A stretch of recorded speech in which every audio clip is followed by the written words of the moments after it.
बच्चों, इससे पहले बहुपद का अभ्यास मैंने शुरू कराया था। कुछ परिभाषाएं मैंने पहले बता दी थी, कुछ अभी और रह गई हैं। इसको आपको कॉपी में लिख करके याद करना है, इसको समझना है। अगर आप इनको ठीक से समझ लेंगे तो इसके बाद अगले वाले वीडियो में जो अभ्यास की प्रश्नावली कराई जाएगी वो आपको ठीक से समझ में आ जाएगी। तो अगला जो हेडिंग था, अगला जो टॉपिक, उसमें है बहुपद की घात।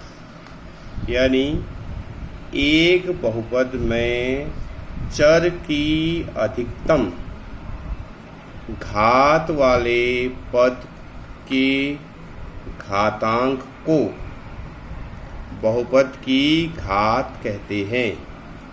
जैसे x की घात 4 प्लस x की घात 3 प्लस x की घात 4 प्लस 3x की घात 3 प्लस 5x की घात 2 प्लस 2x माइनस 3, या इसको इससे भी बोलते हैं x to the power 4 plus 3x cube plus 5x square plus 2x minus 3। तो इसमें आप देखते हैं ये जो x है इसको बोलते हैं चर। तो इस चर की सबसे बड़ी घात, जैसे यहाँ पे एक घात है, यहाँ पे 2 है, यहाँ पे 3 है, यहाँ पे 4 है। तो चर की जो अधिकतम घात है, सबसे बड़ा नंबर घातांक में 4 है, इसलिए चर x की अधिकतम घात 4 है, तो इसे 4 घात वाला बहुपद कहेंगे। इसी तरह से अन्य में भी होंगे। अगला टॉपिक, विभिन्न घात वाले बहुपद। तो इसमें सबसे पहले आता है रेखिक बहुपद, यानी जिसकी एक घात हो। तो ये लिखा भी है परिभाषा इधर ही है। वे बहुपद जिसकी घात 1 हो उसे रेखिक बहुपद कहते हैं। जैसे 5x प्लस 1, 3x प्लस 2,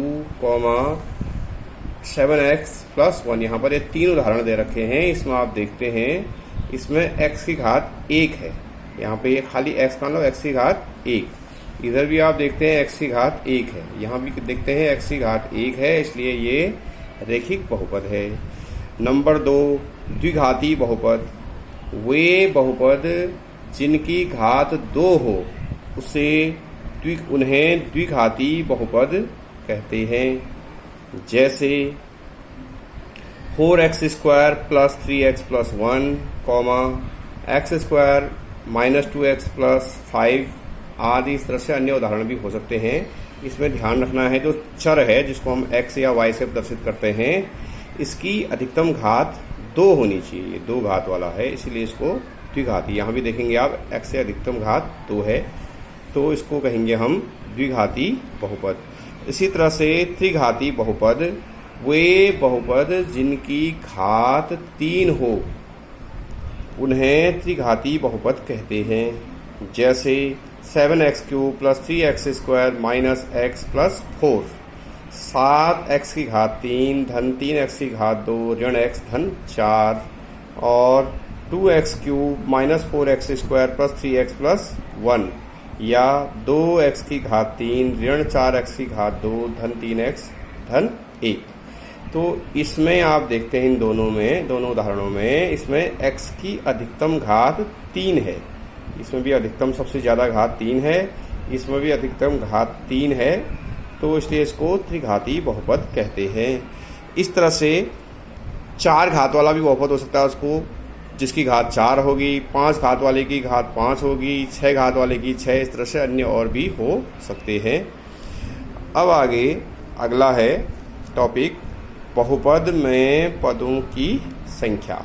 अब कितने कितने पद के हिसाब से। तो इसमें सबसे पहले है एक पदी बहुपद, जिसको इंग्लिश में मोनोमियल भी बोलते हैं। तो वे बहुपद जिसमें केवल एक पद हो उसे एक पदी कहते हैं।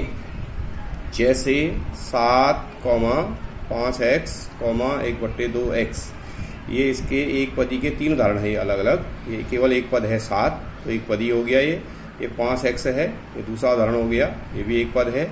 इसी तरह से तीसरा उदाहरण 1/2x, इसको एक पदी कहेंगे। अगला है द्विपदी बहुपद।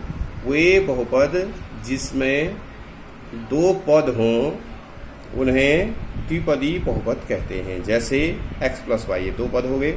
ऐसे यहाँ पे 2x प्लस 3, ये दो पद हो गए।